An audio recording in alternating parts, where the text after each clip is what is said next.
So more on extreme values. Often called extrema, just means values, extreme values. So those are maxes and mins. And so we're going to work our way into calculus to identify those. So the function we're going to play with is the one I started last class, which is, make sure I get this right, 3x to the fourth plus 4x to the third minus 12x squared plus 2. I think we'll do the trick here. And took a look at that graph, and my recollection is it goes down from the left to right, and then up, and then down, and then up again, something like this wiggly W there. And extreme values are function values. So we're talking about the y values. And so down here, there is a y value that is the lowest one. Here is a high y value. Now, it's not the highest, but we do, like if we're walking this hill, we reach a peak and then we go down again. And then here I have another low value, not quite as low as that one over there. And so these are extreme values we want to talk about. We started classifying them. So since this is the lowest, it would be called an absolute minimum.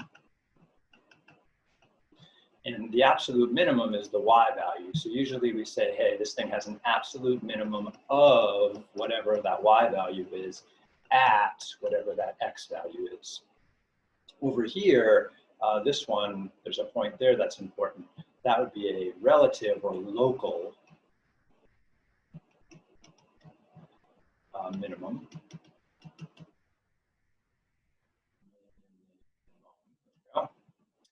And the minimum would be whatever that y value is. So maybe we'll call that one y2, and it's going to happen at the x value. So we want to know, what's the x value it happens at? What is the actual minimum y value in that region?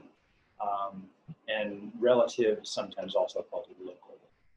So in that vicinity, it's the lowest point. And then because of the end behavior of this graph, there is no absolute maximum.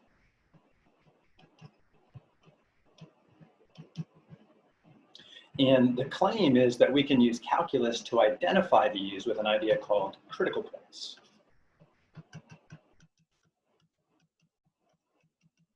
And a critical point is a point where one of two things happens. The derivative at that point, let's call it, say, x1, is 0. Or it could be the derivative at x1 does not exist.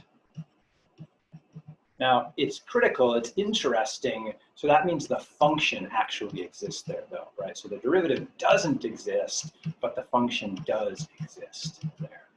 Right? So something weird happens with the derivative, but the function flows through that point. Something happens at that point. It's just something weird going on with the derivative. So one of two things, 0 derivative or does not exist. So let's take a look at the graph. Actually, I guess we should get the derivative with this in mind. So what is the derivative of this? If you could write down your version of that right now, I'd appreciate it. And then out in the graph. So what is the derivative of f of x with respect to x? In other words, f prime of x. And Desmos and GeoGebra. Let's see which one does the trick I want here. I think both of them will. So the function while you guys get that derivative up. Let's see, we've got 3x raised to the fourth plus 4x raised to the third minus 12x squared plus 2. I think that is the right graph there we were looking at the other day. Oh, and I know why I liked Desmos better because I can more easily scale the axis. So I have to reconfigure here. I just want y to grow downward a ways. I'm not sure how far, so I'm going to try negative 20, not far enough, 30, 40. All right. And do I really need negative 10 to 10? Not really. Let's widen this or zoom in a little bit horizontally also. That's a lovely picture. All right, so I'm going -5 to 5, -40 to 10, x and y.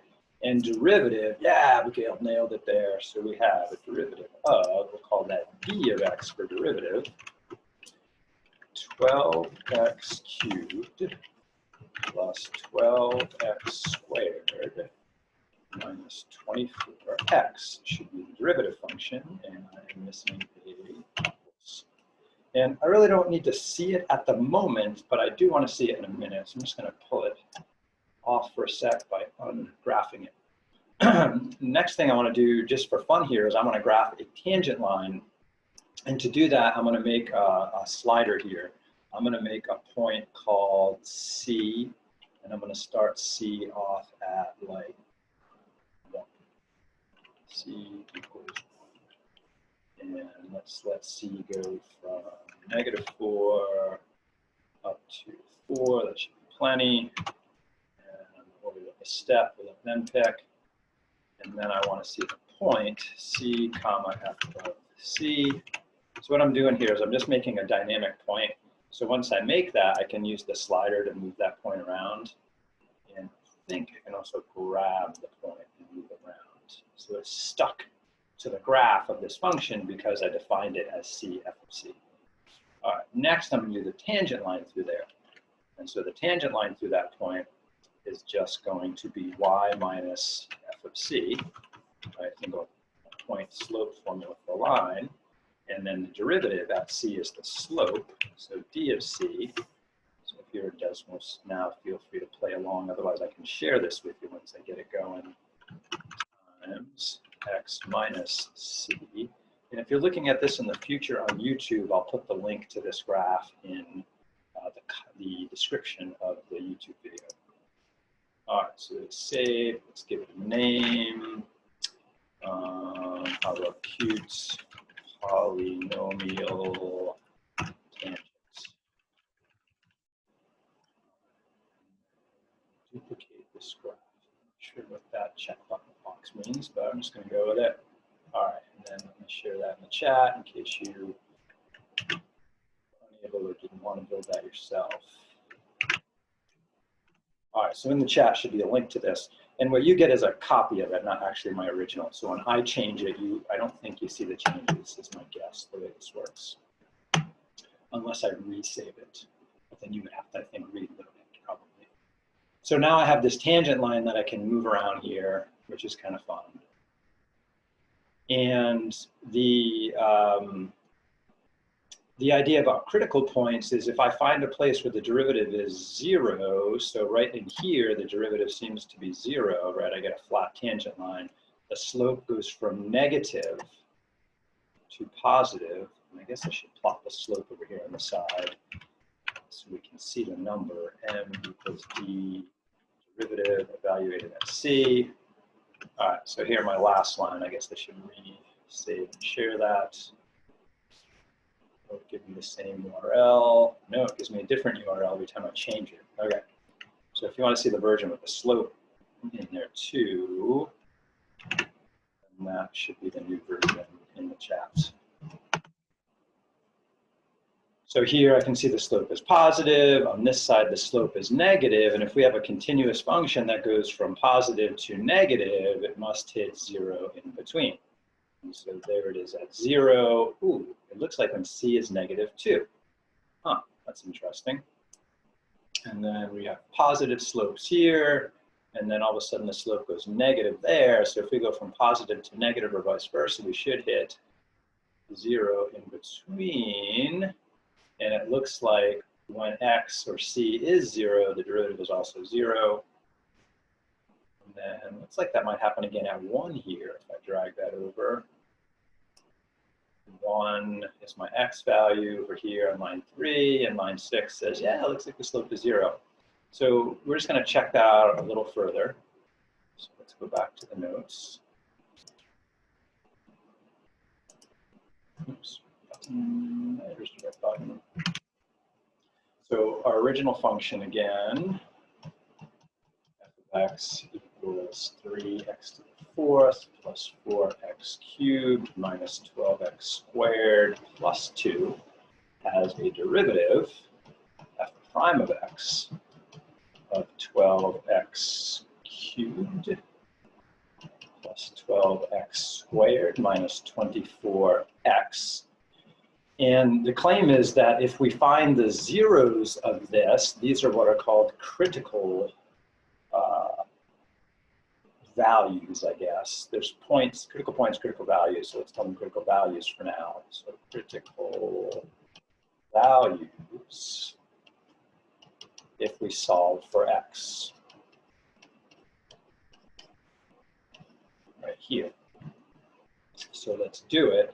We can factor a 12 out or divide the 12 to the other side. 0 divided by 12 is 0. So that's going to give me x cubed plus x squared minus 2x. I can factor an x out of that. X squared plus x minus 2 equals 0. And I'm pretty sure this thing right here factors as x plus 2 times x minus 1. So I get 3 factors from this cubic here in my derivative. And the first one says x is 0. The second one says x plus 2 equals 0, so x equals negative 2. And the third one says x minus 1 could be 0, which means x would have to be 1. And I think it's definitely worth our while to write this step down rather than just think it, because I make sign errors thinking that kind of thing all the time. So these guys right here are critical values.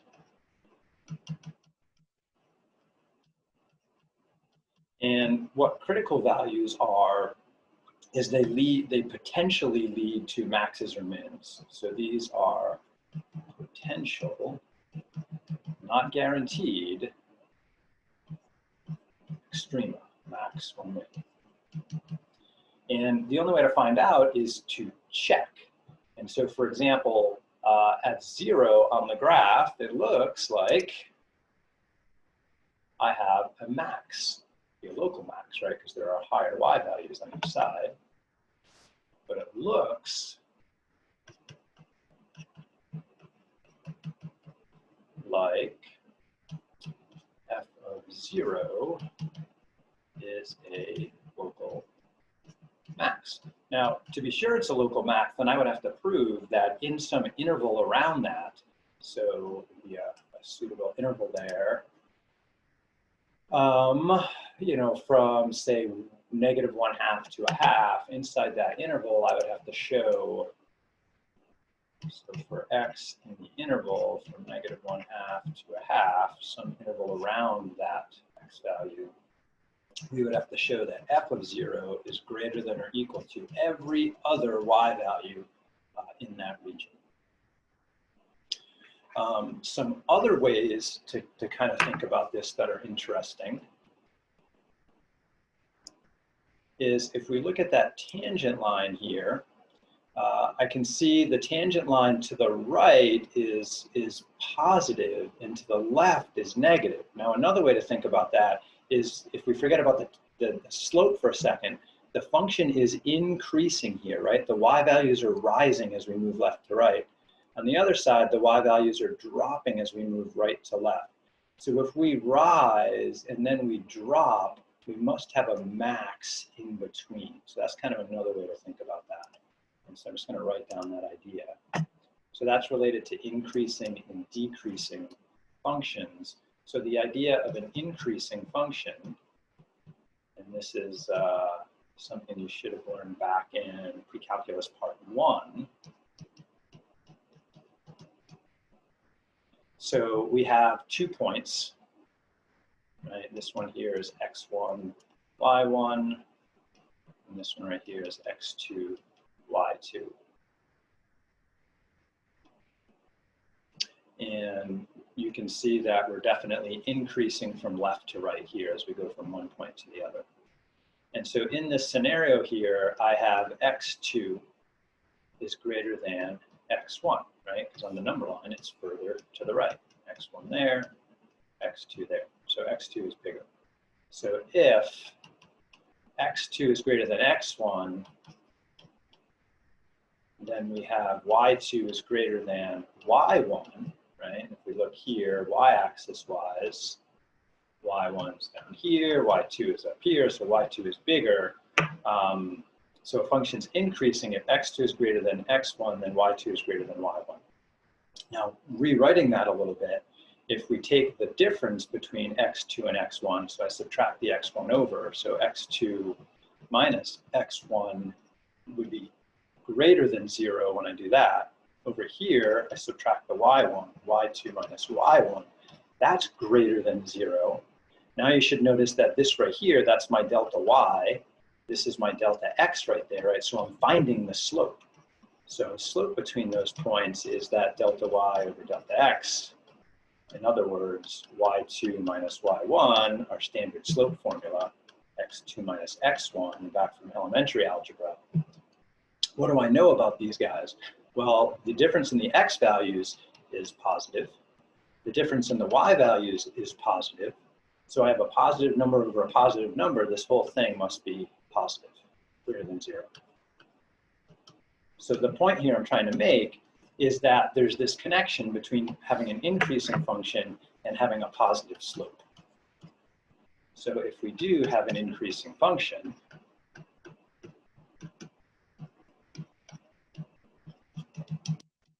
that implies that we have a positive slope.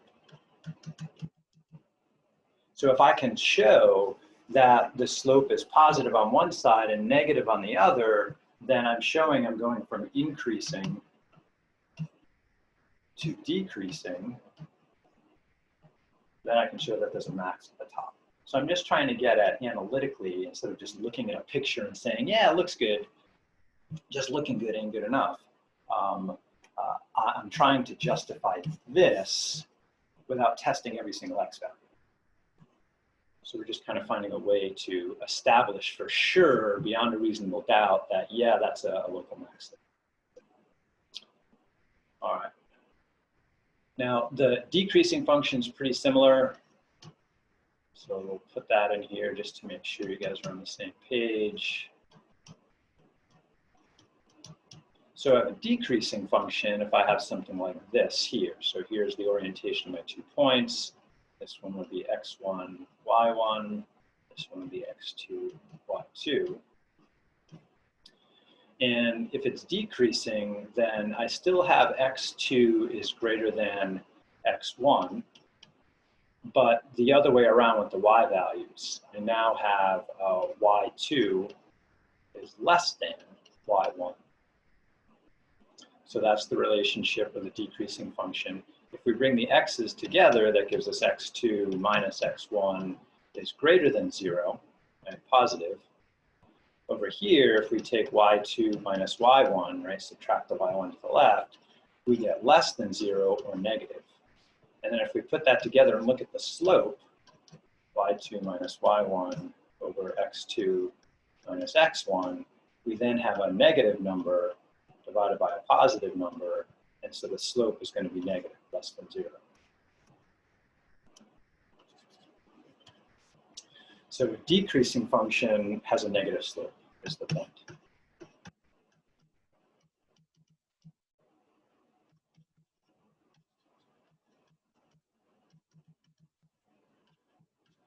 And slope is the derivative. Derivative. Can't spell it again. There we go.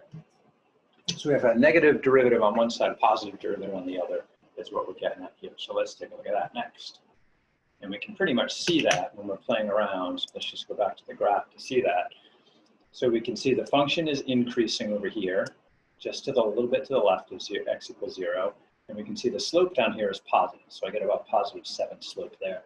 If I sneak over to the other side somewhere, I have a decreasing function and a negative slope on the other side. So how do we establish that? Still a bit of work, but we can do it. So we have our derivative function, f prime of x, and that was the 12x cubed plus 12x squared minus 24x. And we wanted to figure out where this is positive, negative, and 0. Now we already got the zeros. So let's look at that on number line. So we know that at, let's see, it was -2, we had a 0. Oops. -2, 0. We had at 0, prime of 0 equals 0, and then at 1, just about here, I guess. F prime of 1 equals 0. Right? That was the work we did 2 pages back, right here. So -2, 0, and 1, bring them in order. Now, algebraically showing the positive negative thing on these points is a bit of work. The easiest thing to do is just test points in these intervals. So these are the only places we have zeros. We have no places the derivative is undefined. So it either changes sign on each side of these or it does not. So that's just, we just want to figure out. So then we just pick some test points. So then I would say, okay, let's try, for example, plugging in -3 over here. Over here, I would plug in 1. And here, I would plug in 1/2. So we're going to use these test points. And so we just plug them into the derivative, see what we get. Is the derivative positive or negative when I do that? So I want to know, what is f prime of -3? Let's draw some lines here. I'm just going to use a different color.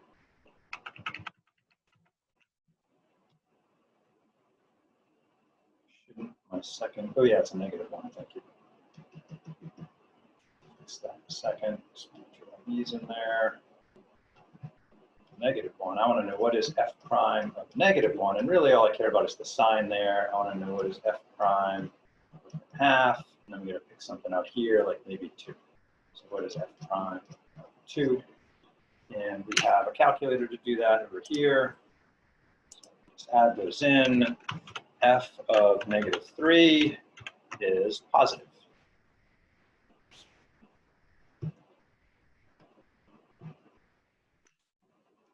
Prime of, next one, -1 is negative.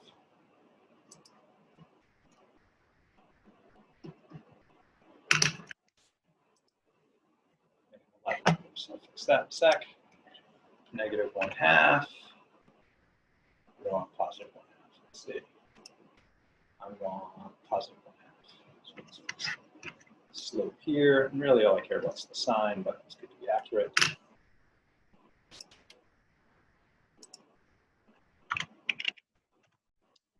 So at 1/2, I have negative slope.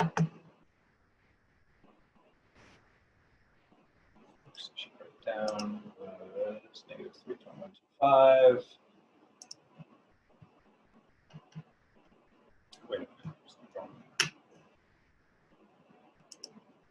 Oh, I'm using f. Man, I'm totally screwing this up. I need the derivative. All right, back it up. The derivative at -3, there we go, negative. I got lucky there. No, I didn't. -144. That's wrong. That's wrong. Helps to evaluate in the right place. All right, and then -1, +24.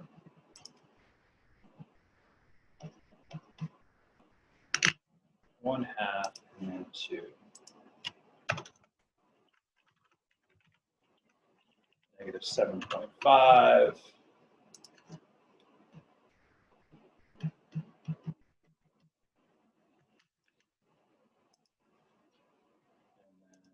2. Positive.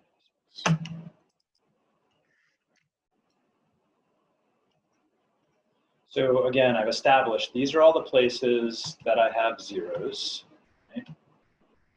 And so on each side of those zeros, we either change sign or we don't. Sometimes you don't change sign, but here I do. So since I have, these are my slopes down here. So I have a negative slope here, so that means the function must be decreasing. I have a positive slope here, so that means the function is increasing. I have a negative slope there, so the function must be decreasing again. And I have a positive slope there, so the function is increasing. So then what I can determine in between here is that at that critical point, if we're decreasing and increasing, this must be a minimum. If we're increasing and then decreasing, this one must be a maximum. And if we are decreasing and then increasing, I must have another minimum. To figure out if these are absolute or local, that's just a matter of plugging in to the original function. So what is f of -2? What is f of 0? What is f of 1? And that'll help us establish that. And then we also want to check to see if there's any other bigger or smaller x values elsewhere on the function. So let's get the actual function values there. So f of -2 gives me -30.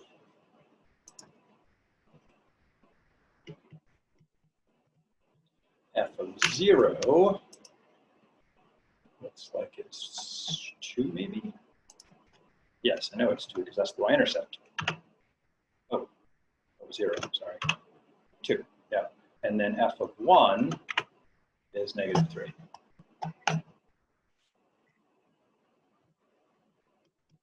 To -3.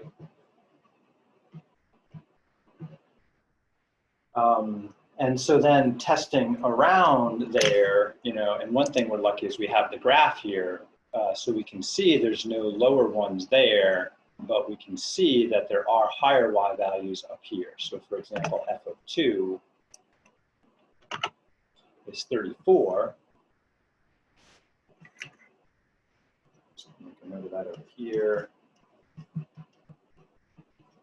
which is higher than this max here, so we can keep finding higher ones.